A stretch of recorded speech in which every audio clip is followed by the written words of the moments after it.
नमस्कार साथियों, स्वागत है आपका BNK24 यूट्यूब चैनल में बहुत बहुत। साथियों, आपका आज तय करेगा कि कल आप कहाँ रहने वाले हो। आपके आज के किए गए निर्णय व प्रयास ही आपके भविष्य की नींव रखते हैं। इसलिए सकारात्मक सोच के साथ निरंतर आगे बढ़ते रहें, अपने आप को अपग्रेड करते रहें, पढ़ते रहें। पढ़ना बहुत जरूरी है भविष्य के लिए। साथियों, बात करने जा रहे हैं corporate future tech company IPO के बारे में। देखो साथियों, किसी भी कंपनी का IPO का रिव्यू करें, पहले उस कंपनी को आपको पढ़ना बहुत ज़रूरी है, वो कंपनी काम क्या करती है। तो ये कंपनी क्या है कि जो रेलवे के अंदर आपने देखा होगा ना, कवच सिस्टम एक होता है।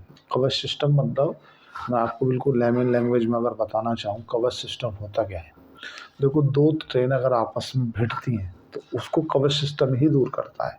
पहला होता क्या है कि मैनुअली जो स्टेशन मास्टर हैं वो देखते हैं कि अगर कहीं से A से कोई B तक की दूरी पे कोई ट्रेन जा रही है, उसमें मतलब मैनुअली कोई प्रॉब्लम आ जाती है, तो कवच सिस्टम ऐसा रहता है कि उसे 1 किलोमीटर पहले ही मतलब एक्टिवेट हो जाता है, और जो रेड सिग्नल है वो ट्रेन को दिखाने लगता है, और उस ट्रेन से भी डायरेक्ट कांटेक्ट रहता है। अगर ट्रेन किसी कारण से मैनुअली आउट ऑफ कवरेज हो रही है तो उसको मतलब ऑटोमेटिक ही वो रेंज में ले आता है। ये काम करता है कवच सिस्टम।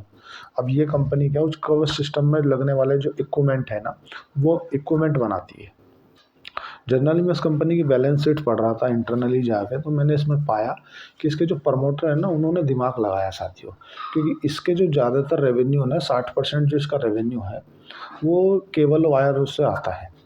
और इन्होंने क्या है कि थोड़ा सा देखा कि इसमें कवच सिस्टम के अगर डाल दिया जाए तो हो सकता है कुछ वैल्यू अच्छी मिल जाएगी।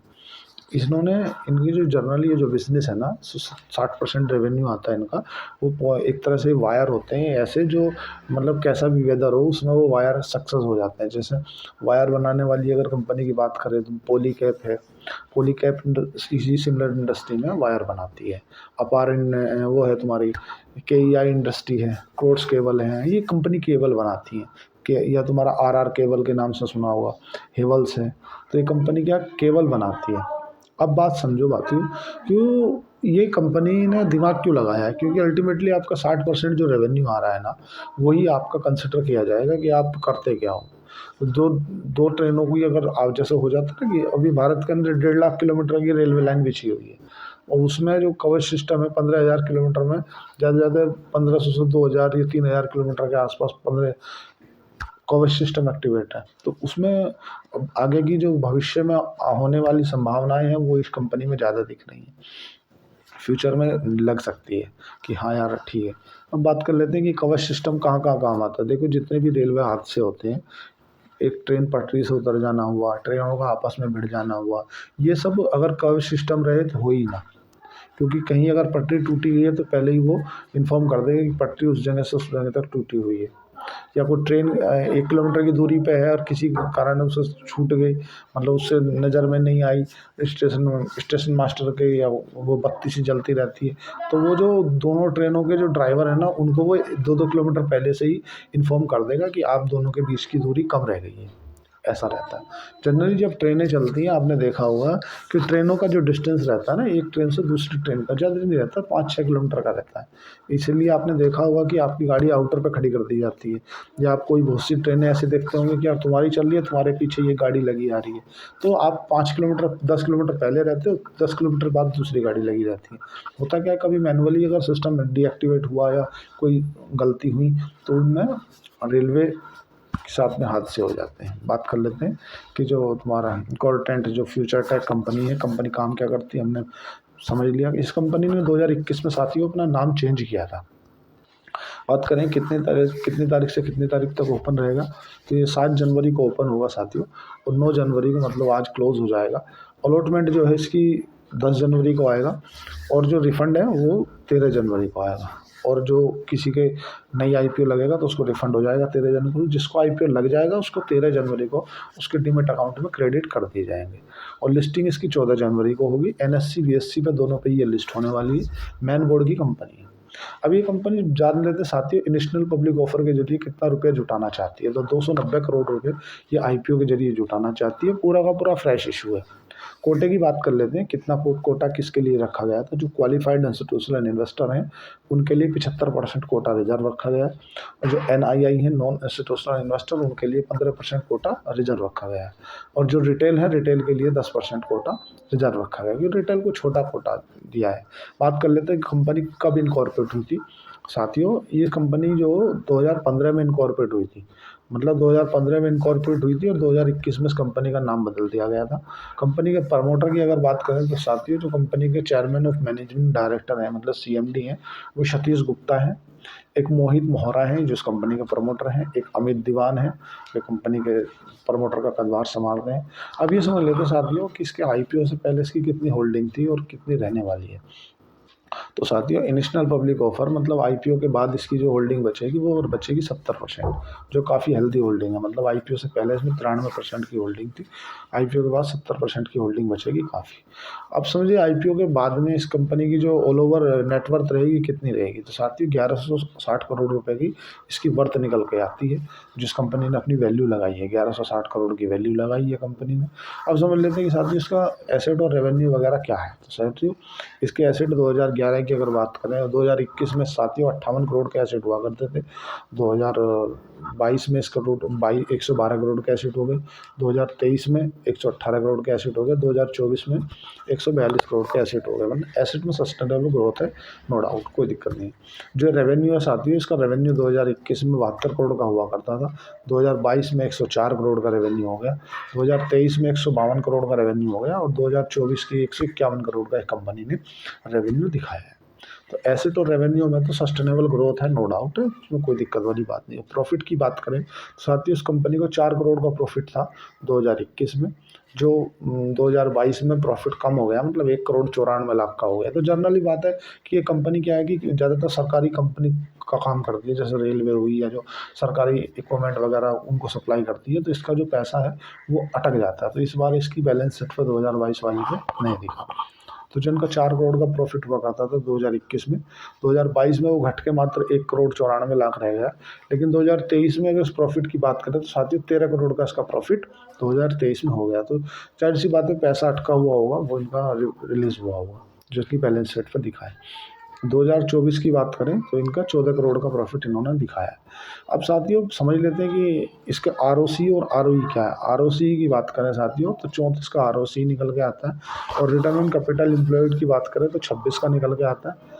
इबिटा मार्जिन की बात करें कि इस कंपनी का इबिटा मार्जिन क्या है, अर्निंग बिफोर टैक्स मार्जिन, तो अर्निंग बिफोर टैक्स मार्जिन इसका 25 का निकल के आता है। पैट मार्जिन इस कंपनी का 10 निकल के आता है। प्रॉफिट आफ्टर टैक्स मार्जिन जो प्रॉफिट टैक्स देने के बाद निकलता है।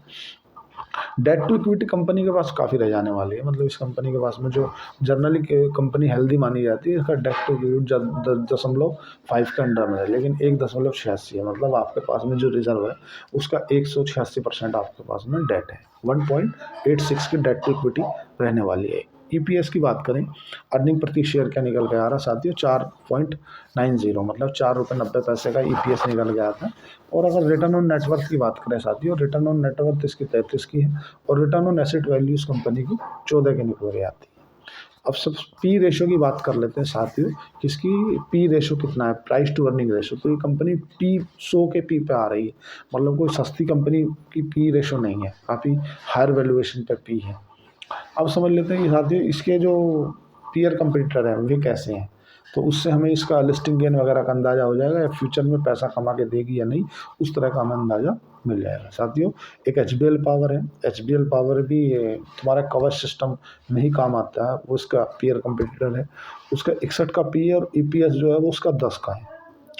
और अगर हम इसके केबल वाले बिजनेस से इसको कंपेयर करें तो पॉलीकैब है, काफ़ी पुरानी कंपनी है। पॉलीकैब का 64 का पी है, मतलब प्राइस टू अर्निंग रेशो 64 का है, और जो ईपीएस है 118 का निकल के आता है। तो जनरली अगर बात देखा जाए तो साथ ही उसका ईपीएस और इसका ईपीएस में बहुत फ़र्क है।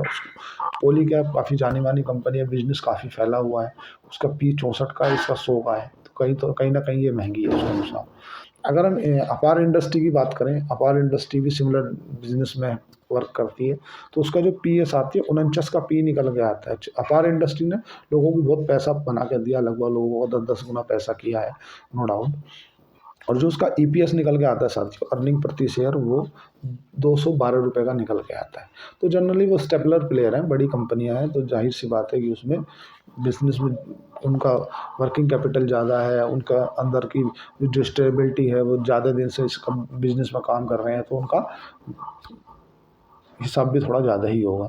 समझ लेते हैं इसका आईपीओ का पर्पज़ क्या है, पर्पज़ ऑफ आईपीओ क्या साथियों।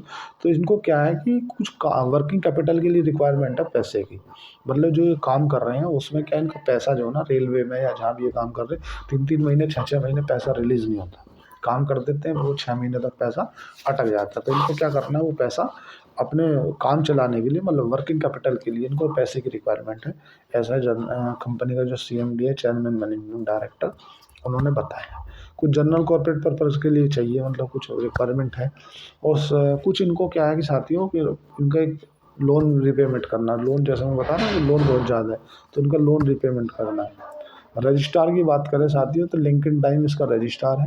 लिंक्डइन टाइम पे होगी जो आपको 13 जनवरी को अलॉटमेंट, 10 जनवरी को पता चल जाएगा, लगेगा नहीं। अब साथियों बात कर लेते हैं कि इसका कंक्लूज़न पे हम अगर पहुँचे कि क्या है क्या नहीं है, तो हम साथियों कंक्लूज़न पे पहुँचे कि अगर आप इसमें लिस्टिंग गेन के लिए लगा रहे हैं तो लगा सकते हो, जीएमपी अच्छा चल रहा है, लिस्टिंग गेन मिल सकता है, पर सेक्टर अच्छा है। पहली चीज़ हम हमेशा मकान बनेंगे, या अगर सरकार इनको इक्विपमेंट वगैरह में और बढ़त दे देती है, सरकार का तो हालांकि फोकस है कवच सिस्टम को एक्टिवेट करने के लिए, पर अगर इनको पर्सनली जैसे जेबीएल पावर है, जेबीएल अब उसका नाम बदल दिया गया है, जेबीएल पावर का नाम बदल के जेबीएल इंडस्ट्री कर दिया गया है, तो उसके हिसाब से देखा जाए तो इसको फिर भी काफ़ी भविष्य में इसके साथ में मौके दिख रहे हैं, और इसका जीएमपी भी अच्छा चल रहा है। एक बुरी चीज़ क्या है साथियों, मैंने जो इसमें कंक्लूजन पे पाया कि इनका जो प्रमोटर है उन्होंने दिमाग लगाया। भाई जनरली इसको केबल और वायर से रिलेटेड इक्विपमेंट वगैरह की कंपनी भी बोल के आईपीओ ला सकते थे, पर इन्होंने उसमें जो डिफेंस में जो कवच सिस्टम डाल दिया, मतलब इन्होंने दिमाग लगा लिया कि यार ये हमारी पी कहाँ महंगी मिल सकती है, हमारी प्राइस टू अर्निंग रेशो कहाँ ज़्यादा मिल सकता है, तो हायर वैल्यूएशन पे लाया जा सकता है। तो वो बोल दिया कि हम कवच सिस्टम में आने वाले इक्विपमेंट को मैन्युफैक्चरिंग करते हैं, जबकि ये भी बोल सकते थे कि हम वायर वगैरह जो है ना, केबल वायर इस तरह का बिजनेस करते हैं, पर इन्होंने क्या किया, दिमाग लगा कर उसको क्या बोल दिया कि हम कवच सिस्टम में जो आने वाले इक्विपमेंट है वो सब उसकी मैन पावर सप्लाई करते हैं, तो कहीं ना कहीं उसकी वैल्यूएशन अच्छी मिल रही है। लोग जो पढ़ना नहीं जानते या कंपनियां नहीं पढ़ते हैं वो तो सब बिक के खरीद ही लेते हैं। बाकी कंपनी में आपको आईपीओ में लगाना है कि नहीं लगाना, वो जनरली डिसीजन आप ही का रहेगा। आप अपने वित्तीय सलाहकार से पूछ के ही काम करें जो भी आपको डिसीजन लेना है। बाकी मेरा अगर पर्सनली बात करें तो मैं थोड़ा सा वॉच करता हूँ उसको, 2 बजे तक देखता हूँ जीएमपी क्या रहेगा, मार्केट की और ऑल ओवर सिचुएशन क्या रहेगी, उसके ऊपर डिपेंड करेगा। साथियों आज के लिए इतना ही। चैनल को लाइक करें, सब्सक्राइब करें, कमेंट करें। साथियों फाइनेंशियल डिसीजन जो भी आप लो अपने वित्तीय सलाहकार से पूछ के लो, कोई भी ऐसा डिसीजन ना ले लो जिससे आपके कैपिटल ही जीरो हो जाए। चैनल को लाइक करें, सब्सक्राइब करें। धन्यवाद, थैंक यू।